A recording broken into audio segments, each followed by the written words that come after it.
Så grejen är att det händer mycket här. 13, 14, 15-åringar dödar varandra. De dödar familjer, de spränger hus. Adrenalinet kickar. Och sen när man skjuter bror, man har stress, men det är ändå skönt. För att man har nya ting. Jag har hämnat på snorungen. Han fick det han fick. Innan har det ju varit, som jag nämnde då, främst de här utsatta områden. Men nu har vi haft mord i villaområden. Ingen sitter ju riktigt säker idag. And the integration failed. And if you end up on the street, the only way out is to sell drugs and be a member of a criminal gang.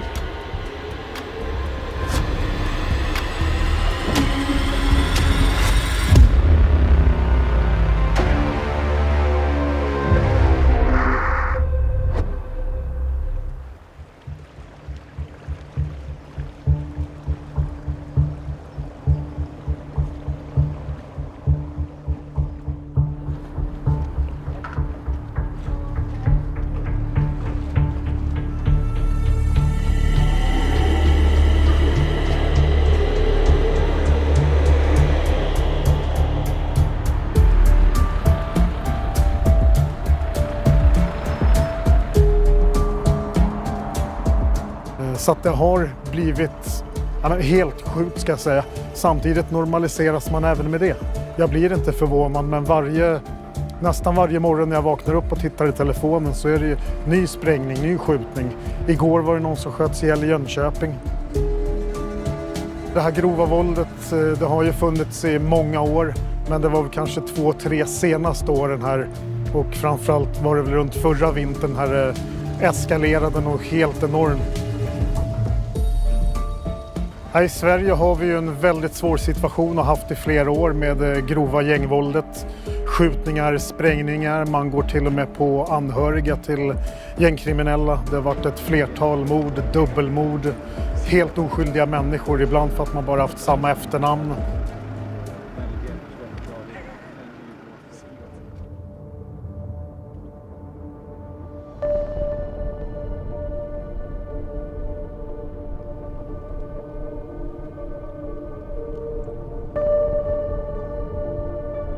On the place where we just passed, a guy was shot to death. And in one of these, another one was shot to death. 2 guys, the motor helmets got out with an AK-47 and shot him.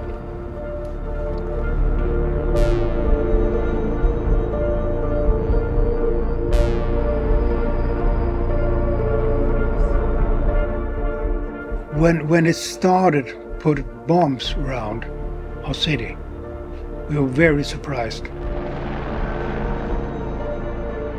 This station where we are now, they even throw bombs over the fence into our yard. And some morning, some guy stood outside and was shooting at the building, at our windows actually.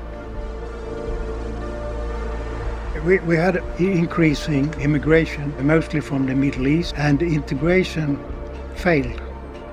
We couldn't give them work, proper apartments and so on. If you're a young guy and you don't manage to the primary school even, you end up on the streets. And if you end up on the street with no education, no work, the only way out to earn money is to sell drugs and be a member of a criminal gang.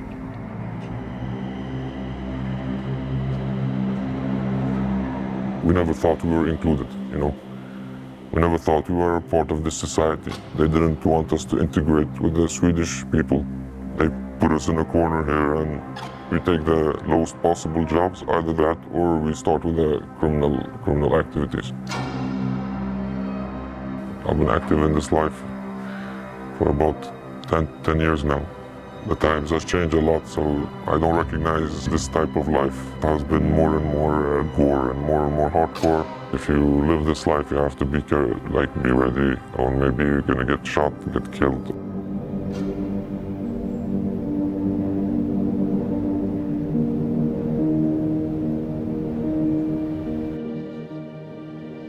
Before all of these groups started with shootings, we only had biker gangs, like Hells Angels and Bandidos and so on, and we will have more or less shootings. Right now, everyone is shooting.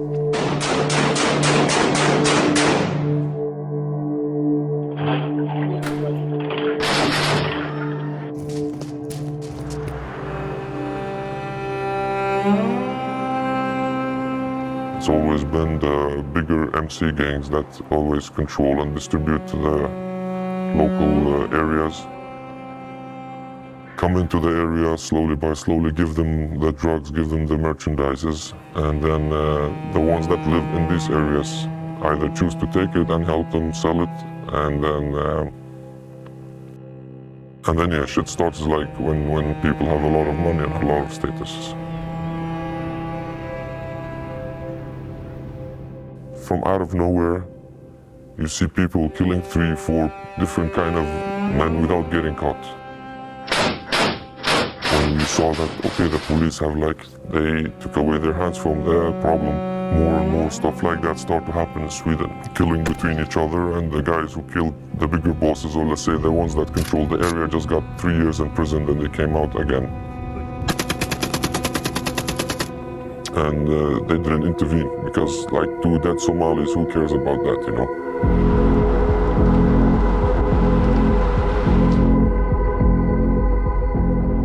We had a lot of problems with these criminal groups because they were so violent and we were not used to it, and we didn't act fast enough.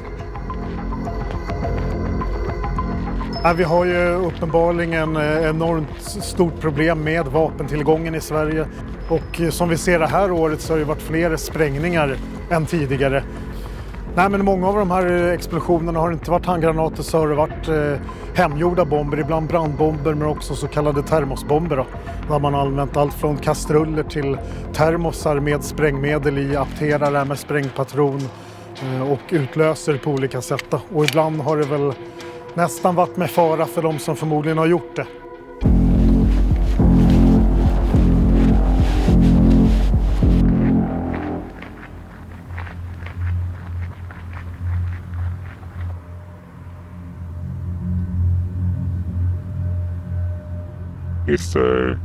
If you have something wrong, they don't want to kill you. They put a bomb in front of your home, like a message, like, this is your first warning.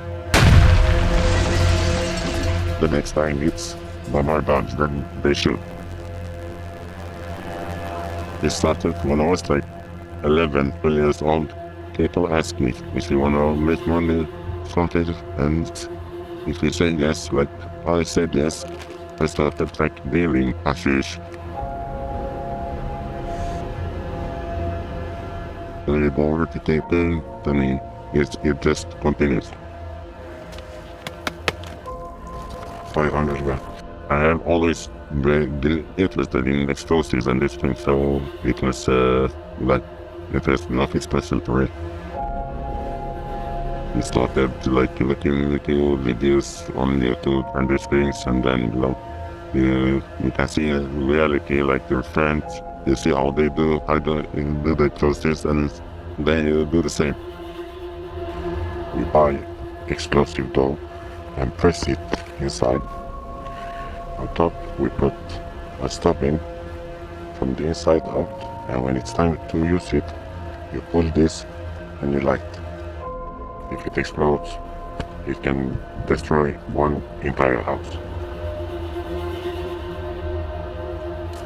It was from the beginning, like 10 years old, I started to understand, like, we're not like them, like, when you're out, like, you can, not that they say anything, but you can see just how they look at you, you know, like, they don't feel that you're people, you know, like, it's hard to explain.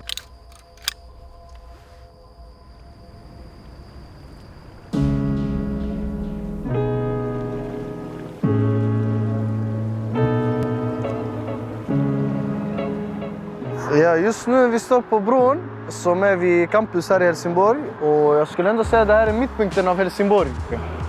Ja, jag skulle personligen säga att det här är den osynliga gränsen mellan det svenska fina folket med bättre betalda löner och med invandrarsidan med lite sämre löner och lite mer hårdare folket. Alltså de som behöver jobba lite hårdare och få klara.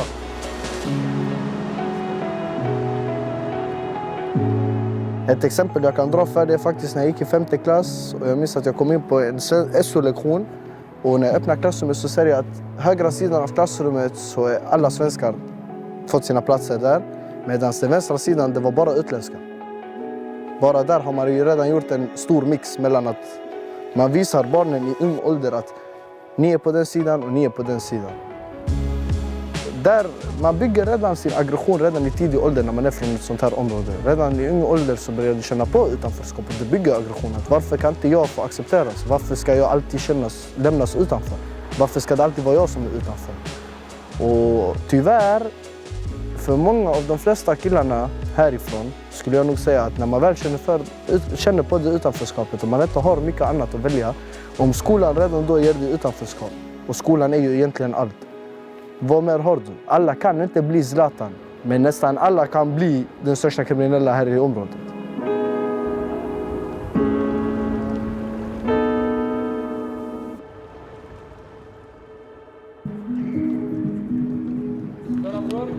Saken är den, när en svensk går förbi här, han tror jag är kriminell, han är kriminell, min bror är kriminell, min pappa är kriminell, alla är kriminella. Men sanningen är inte så där. Det finns många här som inte är kriminella och vi vill inte heller bli kriminella. Och sen det här typ med att visitationszoner. Snälla, nu för tiden, kolla vad jag har på mig, jag har ingenting på mig. Jag är jättebra kille, jag har jättebra betyg i skolan. Polis från ingenstans ska komma och skrika på mig. Ja du, jag måste leta efter. Kolla igenom dig ifall du inte har något. Men jag säger, jag har ingenting, jag är bra kille, jag ska du kolla igenom mig och sånt. Det finns såklart några som håller på och gör dumma grejer, men det representerar inte alla. Mina föräldrar kom hit för att ge mig framtiden jag förtjänar, för att ge mig den friheten jag förtjänar som inte finns i bra utbildning, som inte finns i mitt hemland. Det är därför vi kom hit. Vi kom inte hit för att bli kriminella. Man inte kan gå tillbaka där, det är helt omöjligt, det är ju krig. Stannar man i Sverige, då möter man jättesvåra grejer i sitt liv. Vi vill inte att ni ska tycka synd om oss. Ni har gett oss möjligheter, om vi ska säga så nu. Ni har gett oss skola, från 1 till 9, gymnasiet, sen universitet. Och vi skaffar vår utbildning, vi har den högsta utbildningen man kan ha. Men när det väl kommer att hitta jobben, det går inte att hitta dessa jobb. Men när man väl är i den punkten och när man väl har gjort dessa utbildningar och folk kollar ner på en, så tänker man, då ger man upp. Det finns inget mer att göra.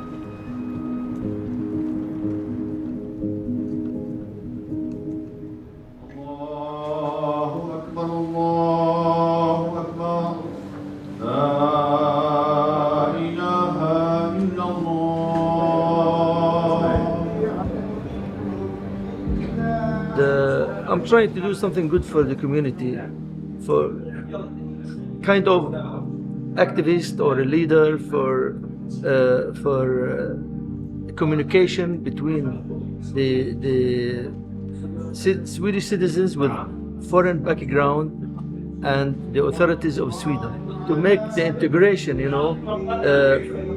fully and successful. From 2015 until now, came a lot of refugees from the Middle East, and these people came from war. They were poor, they couldn't say what they think, no democracy, very hard situation, and they came here as refugees. Freedom, totally freedom in Sweden. You can say whatever you want. You can almost do anything you want. The first period of their time in Sweden, it was nice and easy because they get a lot of help from the authorities. But after several months or 1 year or 2 years, the situation is completely different because they have to integrate. It's not easy. These people came here and took with them the same thinking, the same way of thinking down there. They took it with them here. To change this mentality, it takes a lot of work and it takes a lot of time. The authorities in Sweden did not do enough to integrate these refugees in the society in Sweden. We are well integrated anyway, but the next generation, the teenagers now, I hear what they talk. They say, we can't get job because my name is this and my name is that. I can't get job because my color is that. They feel and they see this discrimination, and this is not good. This is very dangerous. Dangerous in Sweden, dangerous for whole Europe.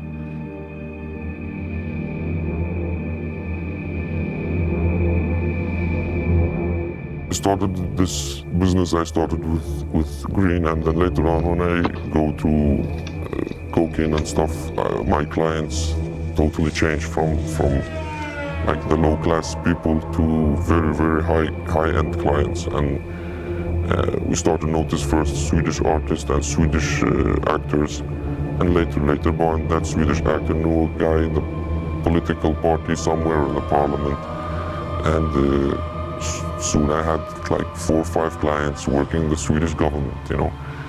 My friends have some clients that work in the Swedish parliament.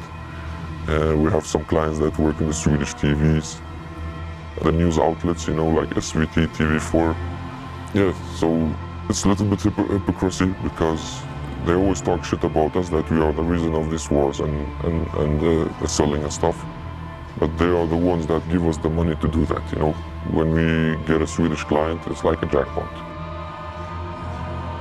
So if you ask me who's benefiting from what's happening now in the Swedish ghettos, I would say it's the far-right politicians, because they make their agenda about immigrants and how immigrants shoot each other. They have been gaining a lot of popularity, and they have gaining a lot of voters, previously Social Democrat voters that now are extremely right because of what happens.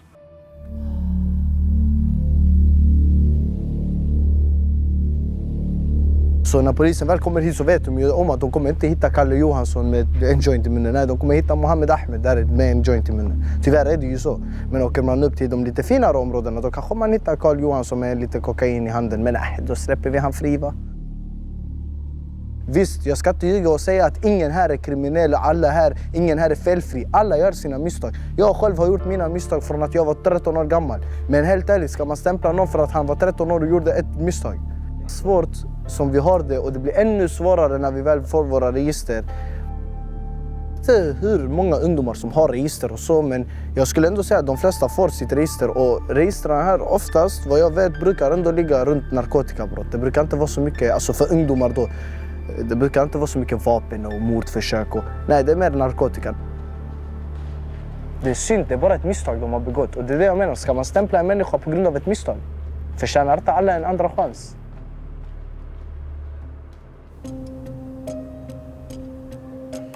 Så om man kollar på denna sidan, Lexbase, det står det här, offentliga handlingar online.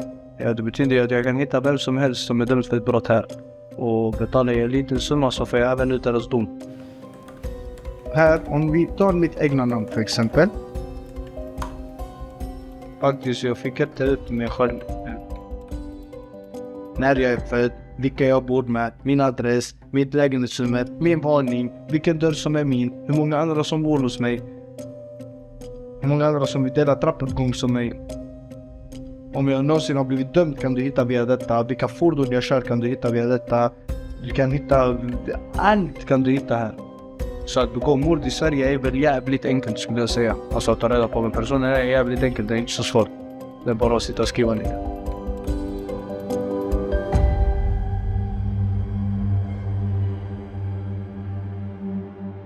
Those guys who control what happens in Sweden, they are multi-millionaires. And mostly the ones that do the killing are always kids from local areas, but the bosses are always in a different country or living abroad, and living the best life, high life, as you can say it, you know. Live in Dubai, they live in Spain. Ledarna i de här gängen och liksom de här större konflikterna vi har haft med Foxtrot och den här man kallade för greken tidigare. En del av de här konflikterna lever ju vidare fortfarande. Så att mycket styrs från utlandet och en del är svåra att komma åt. The worst ones here are the ones born in this system. It's not the ones that came out from the other countries. When they came in here, they are scared of going back. So they do everything to prevent going back to where they came from. Bigger positions is always controlled by white people, like we are in the lowest of the chain. The really violent people is a very small minority. And there are not a special immigrant, it's a group of people that don't have any limits. People are reckless. Before, you know, people had honor, you know. If I are calling you, okay, I kill you, but I don't touch your family. No, they kill fathers, daughters, brothers, they kill anyone, you know. När mina föräldrar kom till Sverige, det var inte lika mycket kriminalitet som idag. Idag så här 14-åringar har begått mord. 14-åringar begår mord, det där sker. Det där brukade komma ut i media om våra länder med armén. Att man har dragit in 14-15-åringar in i militären och de har begått 2-3 mord. Det är sånt man brukade höra innan i media. I dagens läge du hör Sverige, folk har skjutit med Kalashnikov mot dörrar. Va? Man tror det är GTA.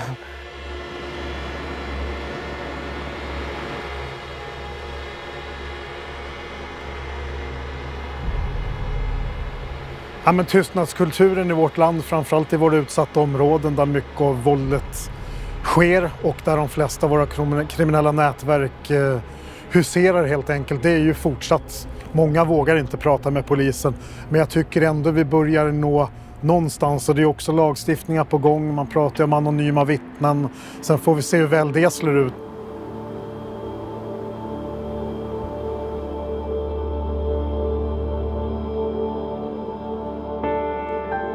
Det jag ser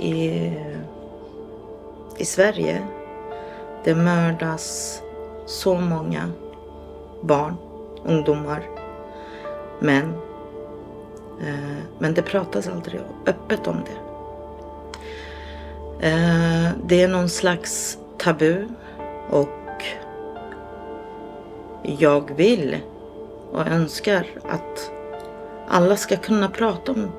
För Emir, han var en av dem som mördades under 2022 av 63 under ett helt år. Nu är vi 2024 och vi är uppe på, för det här året, 35, 37 som har gått bort. Av de 35 för 2024 så är det inte så många som har kommit fram, pratat om sin förlust.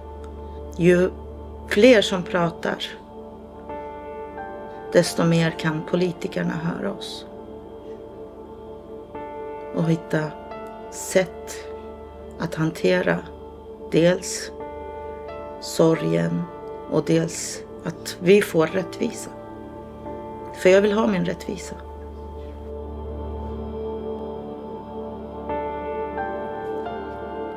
Vi ska jobba med brottsförebyggande. Vi ska hjälpa de här familjerna. Vi ska hjälpa det här området. Poliserna ska finnas där mer tillgängliga. Men det här förebyggande arbetet ger inget utfall. För att man skrämmer mer än vad man hjälper. De ungdomar jag pratar med har inget förtroende kvar, varken för staten eller för de som är under staten, alltså polismyndigheten, socialtjänsten, skolväsendet. De har ingen att lita på längre. Vad ska man tänka när man ser en 12, 13, 14-åring hålla i vapen? Vissa stämplar det redan som typiskt blatte från det här området och typiskt kriminell och kolla föräldrarna har ingen koll. Nej, det handlar inte om det. Det handlar om att föräldrarna kanske inte har koll på grund av att de inte har tid. De lägger all sin tid på det lilla jobbet de har med det lilla lönen de får. För att vi ska kunna överleva. I Sverige antingen så är du fattig eller så är du rik. Medelklass här, det är fattigdom egentligen. Att du är arbetarklass, det är fattigdom.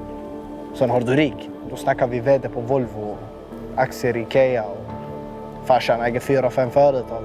Har du sett farsans nya bil eller Bentley, nyaste modellen? Medan jag kommer där, har du sett min nya cykel? Jag fick den på loppis.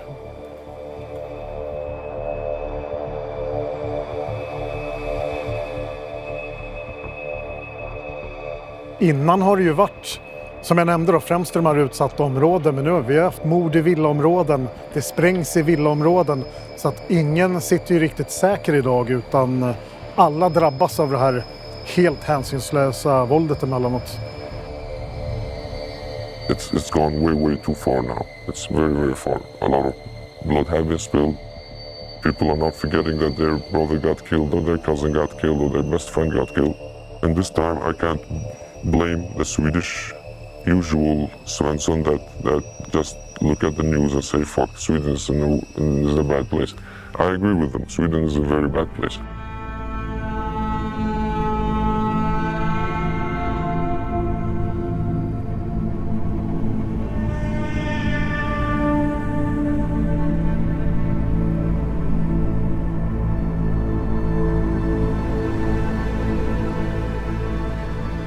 Adrenalinet kickar och sen när man skjuter bro, man har stress. Det är ändå skönt. Det är ändå skönt för att man har nya ting. Jag är hemma på snorungen. Han fick det han fick. För magen man har, alltså man kan gå till Pange eller börja sälja och sen sakta men säkert hoppa till och skjuta folk. Men det finns också småtingar som 13-12 och de här, de skjuter också direkt rakt av, helt råkalla.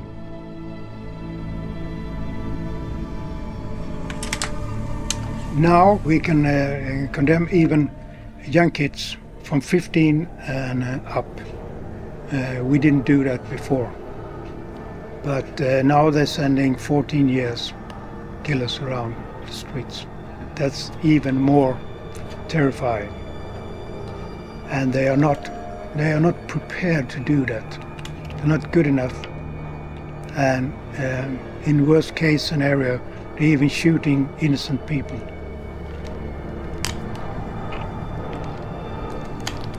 And now we're working how we're going to meet that. That's a real problem.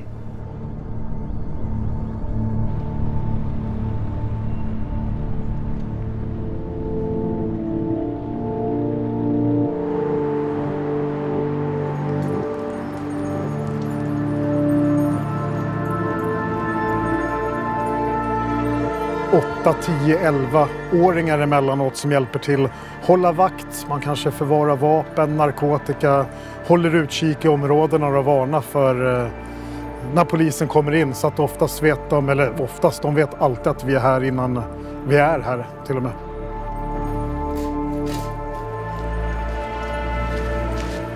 Ja, jag börjar 10, något sånt. Kanske 11. Ja. Vi hade inte mycket pengar i familjen. Så jag började beckna lite åt sidan för att äta så ute, för att det mina vänner hade, jag ville också. Som kanadagåsjackor eller racing och de här. Det ville jag också ha. Så ja, jag började beckna. Sen jag började använda pengarna på såna här dyra grejer. Ja, och sen mata familjen, yani. Så det var ju bara för att kunna mata och ha de grejerna de andra hade också. Ja, jag har ju gjort ganska mycket om man säger så. Från beckna till att skjuta, till att bli skjuten, till att bryta in i hus. Om lite allt man kan göra. Vi ser nu svenskar här i landet, de kollar på oss annorlunda på grund av att vi är kanske araber. Eller utländskar om man säger så. Bara för att vi har kommit från ett annat land. Det finns ju folk som förstör, alltså. Det är ju så. Så man har ju... Det är lite sorgligt så. Men man har bara byggt någon känsla mot alla andra. Jag tror det alla typ känner. lite ilska mot andra människor. Men det är också tufft. Man kommer få de här psykoserna på nätterna varför man är och sånt, men allt det handlar om pengar. Du kan inte leva utan pengar.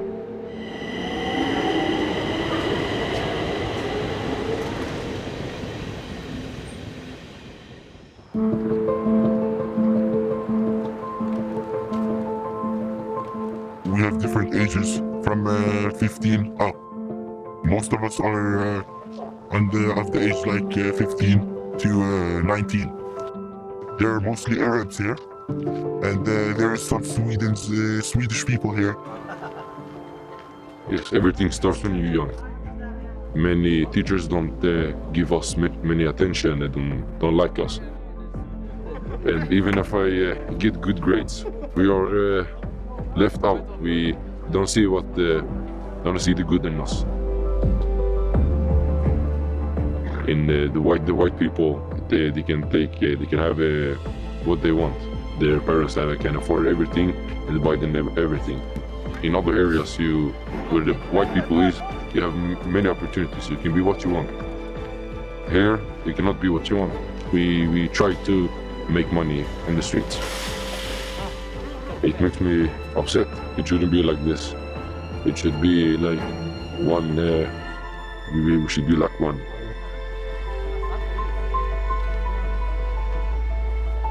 We have a lot of people that are foreigners. They aren't from this country, which makes the police think they have the right to do whatever they want to us and treat the Swedes with more respect. And it shouldn't be like that.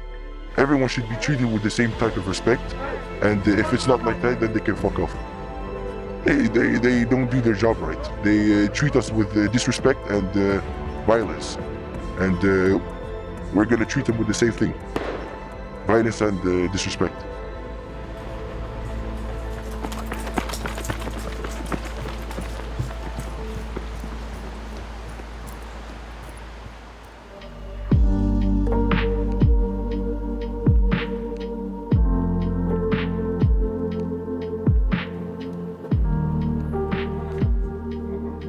I haven't always been like the best kid either.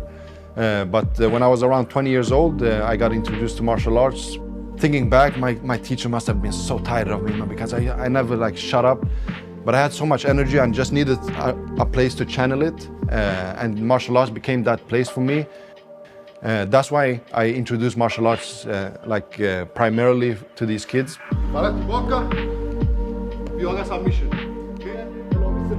We have a lot of ongoing unofficial wars, conflicts all around Sweden, happening mainly between it used to be like the younger side against the older, because you had like an older generation. So usually there's younger kids coming up and they want to take place, but also like a small conflict between you and me, I might say something stupid, but it can end up in someone getting killed because of that, because it just got this snowball effect. This small problem becomes this huge avalanche. Today, every other kid has their own 9mm. They got so many weapons out on the streets. Nowadays, nothing is off limits. Your kids, your wife, your parents, your friends, nothing is off limits.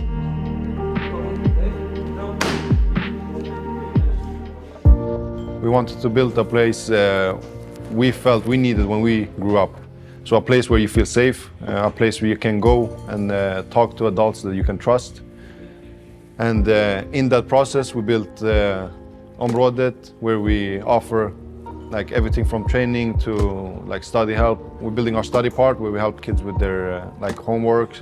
We help them to write their CVs.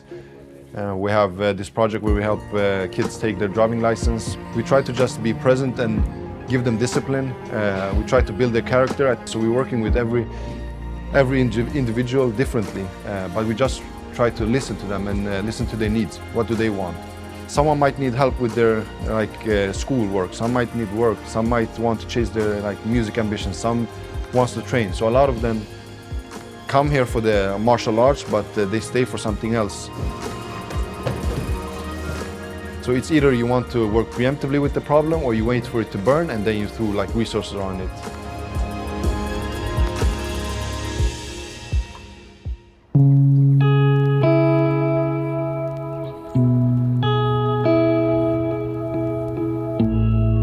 Jag ser ungdomar i min ålder sälja knark och vapes och sånt och skjuta varandra och tyvärr det är tragiskt faktiskt med ungdomar. Alla har en framtid som de vill uppnå i framtiden. Alla vill bli någonting. Tyvärr det är mycket kriminalitet, droger och sånt så det är riktigt tufft faktiskt i området.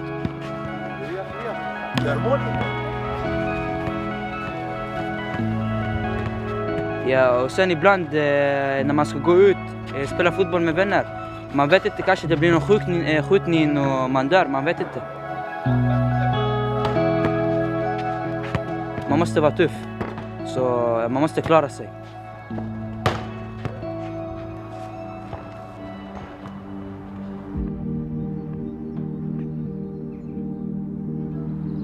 The first time I go to crime I was 10 years old and I used to sell cannabis drugs with my friends.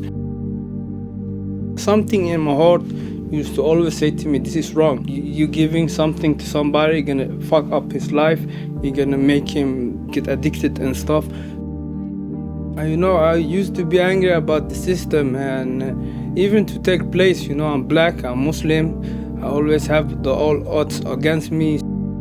My difficult house environment shaped me to do crimes. You used to eat wheat and rice with ketchup. So porridge, I used to eat a lot of porridge in my life, so I want to eat meat too. So sometimes I need to steal food to me and my younger brothers. My family comes from Somalia in 1990, so it's easier to say like, yeah, welcome here, come here, you're welcome to Sweden. Man, you can never give me the same opportunity you give your children. When you give me the same opportunity you give your children, then you're gonna see a different shaping society. I was the big problem too. Like, always think, now I'm paying back, now I'm paying back. So all the time when I do stuff, I just think I'm paying back what bad things I used to do. I'm meeting youths. I need to shape their mind. I need to plant a seed in them. And, you know, that's my main goal, to plant seed in every people I meet. Yeah.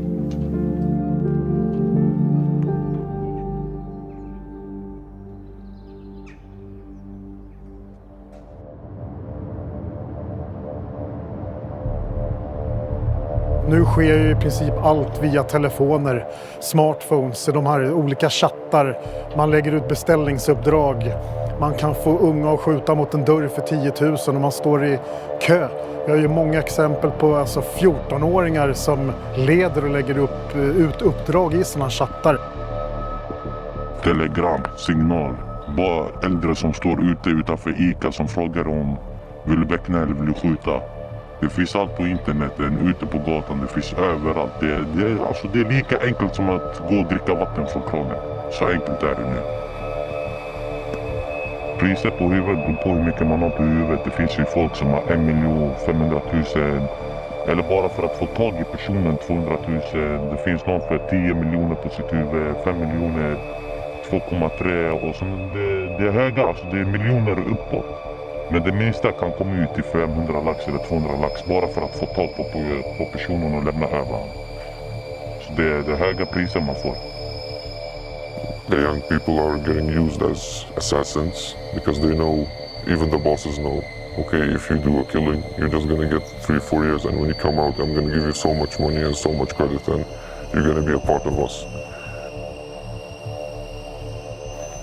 Alltså, när man kommer in i kriminaliteten äldre, då de äldre som man ser upp till då, de säger men gör det här, det är snabba pengar, det är enkla pengar.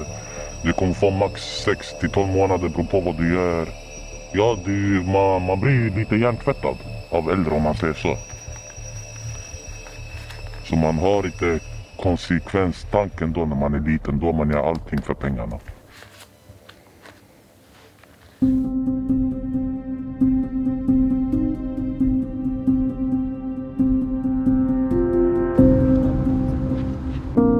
Jag kommer från Palestina eller Libanon. Jag är född i Sverige faktiskt, men mina föräldrar kom till Sverige, jag var ung och det var tufft faktiskt. Min pappa kom och sen när jag var liten så var han tvungen, han hade inget pass och visa, du vet. Hur ska jag säga, pass, ja. Så ibland var man tvungen att gömma sig, du vet, i ett hus för att inte polisen skulle fånga. Men sen när jag blev lite äldre och äldre, när jag blev, tror 10, fick han pass. Och ja, jag lämnade normalt, spela fotboll med vänner och det som hände.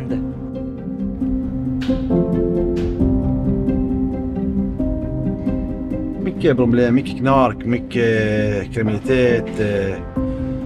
Och man är vet för sin barn vet att någon som kan komma till exempel en vuxen som kan komma till exempel och säga till honom kom jag ska ge mig en ny mobil eller något sånt eller en ny jag vet inte vad det kallas för. Du har markerna, bara kämbes och sånt och du kan få lite bidrag och du har cash. Ja, man är orolig för sånt.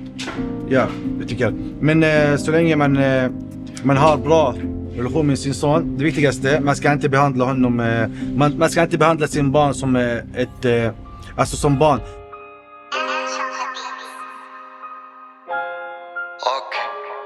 Fucking yeah, fuck the haters, free my brothers, fuck dem resten. Vad ska jag säga, imponeras av gangsterkulturen utan att riktigt veta vad det är. Och rätt vad det är så har du foten inne och då kan man inte lämna.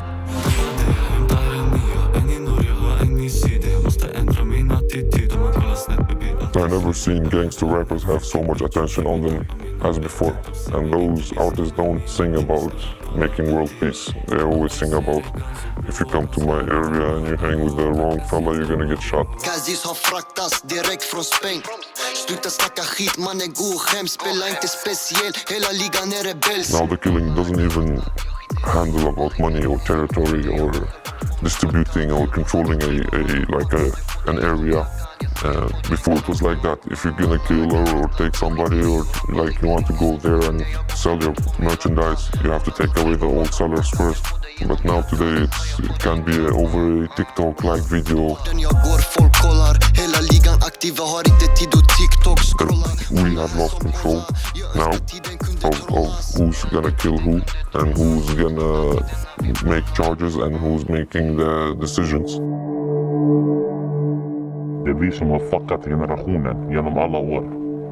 Så det finns ingen dålig tankesätt på det där. Så ja, det känns skönt att vi får höra att det är vi som leder det här.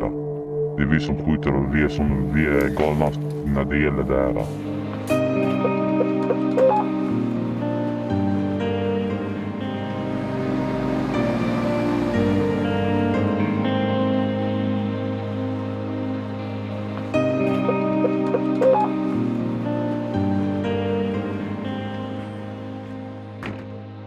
Definitely, there are some people that have like get into that lifestyle because of like domestic issues.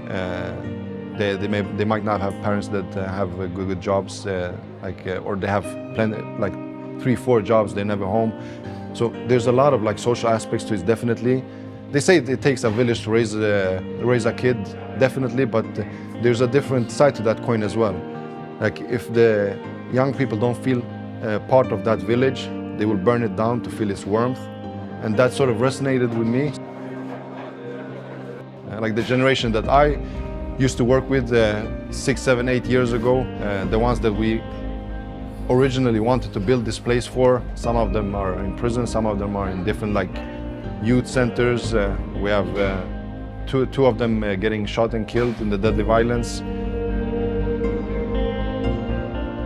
A lot of times we forget that they are kids. A lot of them that get into this lifestyle are also getting manipulated and abused by older people, like by adults, or like selling them a dream that is not true.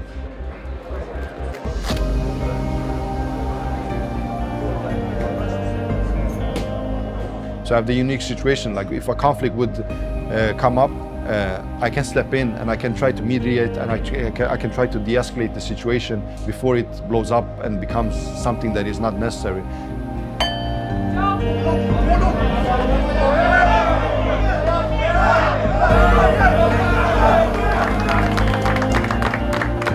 The way we try to prevent our kids getting into that lifestyle is we try to show them that there's so much more to this beautiful country than just these negative things that they talk about in the news all the time.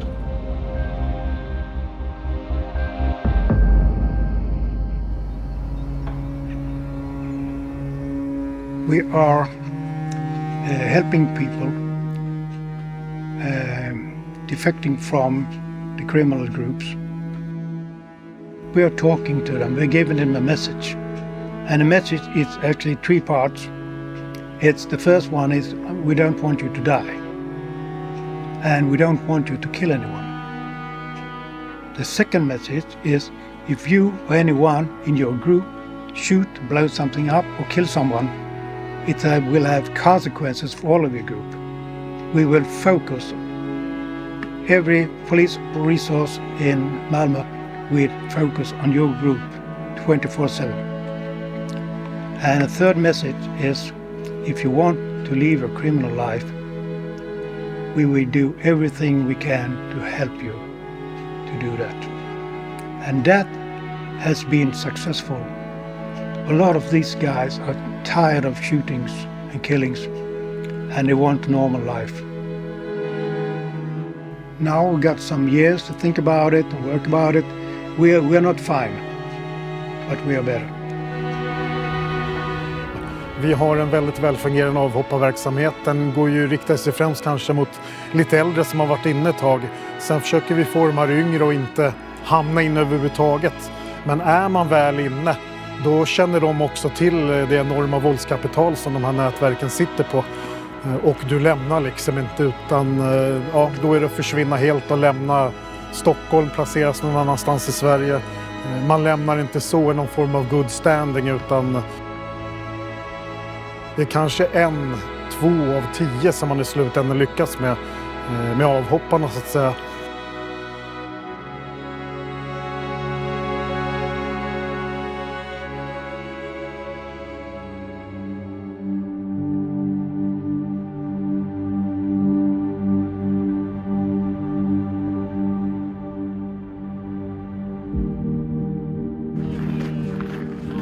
Min dröm är att bli bästa fotbollsspelaren i hela världen. Och för att man ska bli det måste man jobba hårt och för att uppnå sina mål. För utan träning, det är ingenting. Alltså, man kan inte bara sitta hemma och... Ja, min pappa var liten. Han kom till Sverige. Men han hade inget pass. Så först spelade han i ett lag som heter Backaryd i Ronneby. Och så blev han scoutad till Mjällby. Men tyvärr, du vet, han hade inget papper och ingen visa personnummer. Så han kunde inte fortsätta fotbollen. Så att man fick vara åt sidan och kolla på dem och sånt. Du vet, vad min pappa har lärt mig är att man ska inte strunta vad de gör. Kolla på dig själv och följ det du känner för inom fotbollen och sånt. Så han har peppat mig mycket.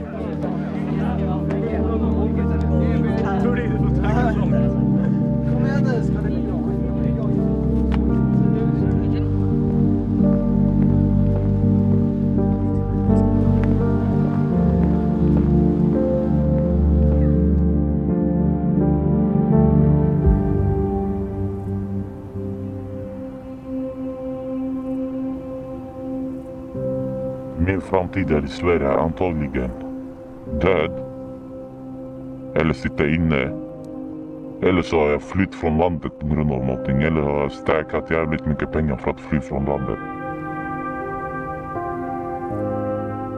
Frågan är ju hur vi har nått hit, och jag ska säga den som har svaret på det så vinner man nog Nobels fredspris. Det är otroligt komplext. Men jag tror ju en del i det är en väldigt vårdslös migrationspolitik under många år. Jag är den första som är för att vi ska hjälpa människor och det, men vi har inte kunnat ta hand och integrerat människor på det sätt. Och där krävs det ju enorma insatser där, just det förebyggande arbetet. Orosamtal tidigt, fånga upp familjer, dysfunktionella familjer. Med de resurserna man lägger på att sätta in 250 nya poliser i ett visst område, ta de pengarna och bygga en fritidsgård. Ta de pengarna och bygga en fotbollsplan. Skapa en föreningsgrupp, skapa en aktivitetsgrupp, skapa någonting för ungdomar. När du är 13 år gammal, du har ingenstans att vara på. If I'm gonna be honest, sometimes we take that easy way out, you know? Even when we feel that whole world is against us, then we think, okay, criminality is the way to make a living. But we still have a choice. Something that's very important is not to increase the segregation. We have to mix better, and we have to make our schools better. If we don't put a lot of money on our suburbs, where we've got a lot of immigrants living, we will lose. Give somebody opportunity to be your neighbor. Then you're gonna see changes, you know? Don't put every people on the same plates. Let people open their wings and fly, you know? Help them to fly, not see them to crash.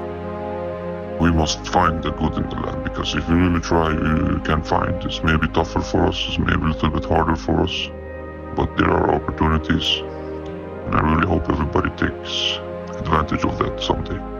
Even if it's not our own country, somehow make it feel a little bit like home.